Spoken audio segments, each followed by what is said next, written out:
जम्मू में भाजपा ने आपातकाल दिवस को काला दिवस के रूप में मनाया। जम्मू में भाजपा ने आपातकाल दिवस को काला दिवस के रूप में मनाने के लिए एक कार्यक्रम आयोजित किया।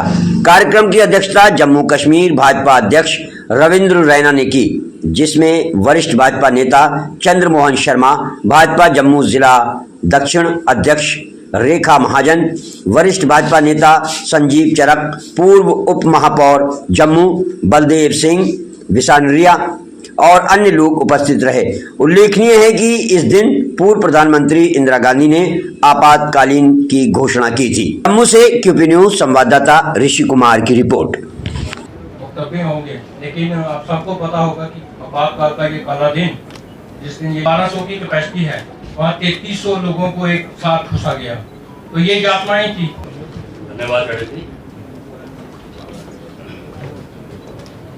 हमारे सभी कार्यकर्ता बंधु, ये काला दिवस जब इलेक्शन हुआ तो इसकी रिट करी क्योंकि ये एक करप्शन का दाग लगा और इंदिरा गांधी जब जीत गई तो उस वक्त की प्रधानमंत्री श्रीमती इंदिरा गांधी जी ने अपनी सत्ता को बरकरार रखते हुए उन्होंने ना काउंसिल ऑफ मिनिस्टर से बात नहीं करी और एक घोषणा पत्र तैयार किया इमरजेंसी का घोषणा पत्र तैयार करके और आधी रात को राष्ट्रपति के पास जाके मजबूर करके उसे उस घोषणा पत्र पर साइन करवाए और दूसरे दिन 26 जून को अपनी मिनिस्टर्स ऑफ काउंसिल जो होती है उनको 26 जून को बताया गया, यानी कि किसी को भी उस संदर्भ में लिया नहीं गया और तुरंत उसी वक्त जितने भी प्रमुख लीडर थे, अटल बिहारी वाजपेयी जी, राजनाथ सिंह जी, जयप्रकाश नारायण जी और इतना प्रमुख कितने भी लीडर थे, बिना बताए बिना सोचे समझे उनको एकदम पता भी लगने दिया और सबको अरेस्ट कर दिया और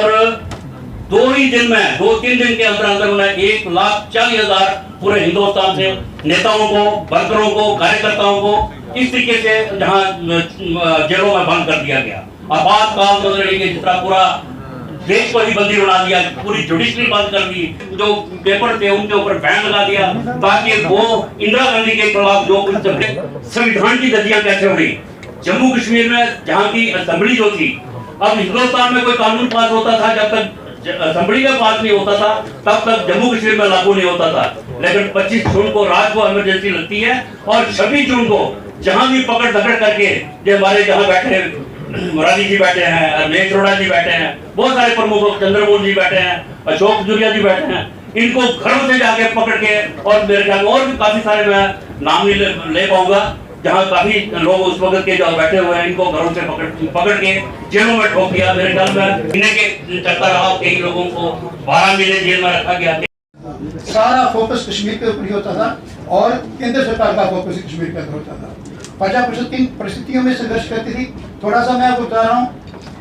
जम्मू कश्मीर के अंदर पाकिस्तान का दखल उन दिनों बहुत ज्यादा होता था। पाकिस्तान आपका दुश्मन था, केंद्र सरकार आपकी दुश्मन थी, जम्मू कश्मीर सरकार आपकी दुश्मन थी और नेशनल कांग्रेस आपकी दुश्मन थी। उन्होंने उन दिनों एक मलेशिया बनाया हुआ था, पुलिस का ही ग्रुप था, उसमें सब एनसी के वर्कर थे। वो लोगों पर इतना अत्याचार करते थे, जिन्हें झूठे निरीक्षण चलाए, जिन्हें अत्याचार किया, फिर से अगर पावर में आ जाते हैं तो सारी स्थिति। अभी एक कांग्रेस की अंदरूनी की मीटिंग बाहर लीक हो गई, उसमें डिसमेंटल कर देंगे जो आज तक हमारे देश ने अचीव की है, सब डिसमेंटल कर देंगे। तो इस प्रकार की शक्तियां दोबारा हमारे पर यह दायित्व आता है, यह राष्ट्रीय दायित्व है हमारे पर कि हम उन निरीक्षणों को, उन मिथ्याचार को समाप्त करें, उसका भंडाफोड़ करें और लोगों को बताएं। तो देश के अंदर क्या हुआ, अभिनव जी बोलेंगे, हमारे प्रकाश साहब भी बोलेंगे, लेकिन जम्मू कश्मीर में जो कुछ होता रहा मैंने स्क्रिप्ट में आपके सामने रखा। आज जो लोकतंत्र सेनानी योद्धा आए हुए हैं, हम सब चाहते हैं कि उनकी बातें सुने। आर्थिक दृष्टि से पीछे उनके पास जो जगह थी वो वापस देने का प्रोग्राम था, उनको अधिकार मालिकाना नहीं दिया गया। वो खेती बाड़ी करते थे, खून पसीना लगाते थे, ट्रीटमेंट जमीन का करते थे और जो लैंड का ट्रीटमेंट होता खर्चा होता है उसमें वो करते थे, बढ़ा के रखते थे, लेकिन आज तक उनको राइट नहीं मिला था।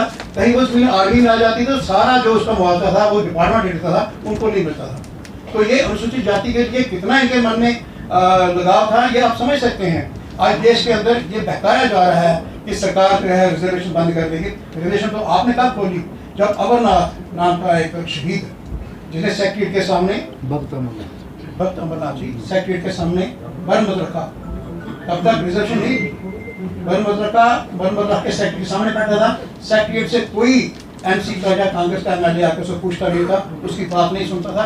आखिर जब उसकी जान निकल गई उसके बाद रिजर्वेशन जम्मू कश्मीर में आई। अगर आप अनुसूचित जाति या पिछड़े वर्ग के प्रति इतने वफादार होते तब से होते। ये बात सोचना आपकी एमसी और कांग्रेस को अलग जीते थी, एक ही चीज थी। हम ये नारा लगाते हैं ना, नेशनल कॉन्फ्रेंस कांग्रेस आई चोर चोर मुशेरे भाई, ये बिल्कुल सही नारा था।